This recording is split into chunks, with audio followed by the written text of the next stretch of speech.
এবার আর সাকিব নয়, দেব নয়, জিৎ নয়, সরাসরি বা প্রসেনজিৎ কিংবা প্রভাস অথবা অন্য কেউ নয়, এবার সরাসরি বলিউড কিং শাহরুখ খানের সাথে স্ক্রিন শেয়ার করতে চলেছেন বাংলার জনপ্রিয় খল অভিনেতা বা অভিনায়ক যিশু সেনগুপ্ত। তাকে শাহরুখ খানের আপকামিং মুভি কিং মুভিতে তাকে একটি ক্যামিও রোলে দেখা যাবে, এটা বিভিন্ন গণমাধ্যম দাবি করতেছে। বাংলা তাকে এখনো কদর করতে পারেনি, তাহলে দেখা যাক কতটুকু কদর করতে পারে বলিউড ইন্ডাস্ট্রির শাহরুখ খানের কিং মুভিতে। তো এখানে যে নিউজটা করা হয়েছে সেটা এখন আপনাদেরকে পড়ে শোনাচ্ছি আমি। যিশু সেনগুপ্তকে বাংলা ইন্ডাস্ট্রি ঠিক মতো ব্যবহার কিংবা তাকে কদর না করতে পারলেও কিন্তু তার মর্ম ঠিকই বলিউড সাউথ বুঝলো।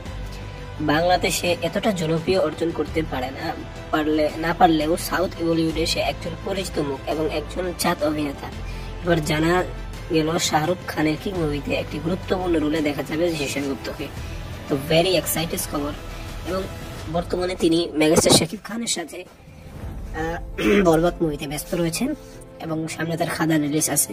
আবার জানা যাচ্ছে যে জিতের বস 3-তে তাকে দেখা যাবে। তো দেখা যাক কতটুকু কি হয়, এটা সময় বলবে। তো আজকের ভিডিওটি এ পর্যন্তই, ধন্যবাদ।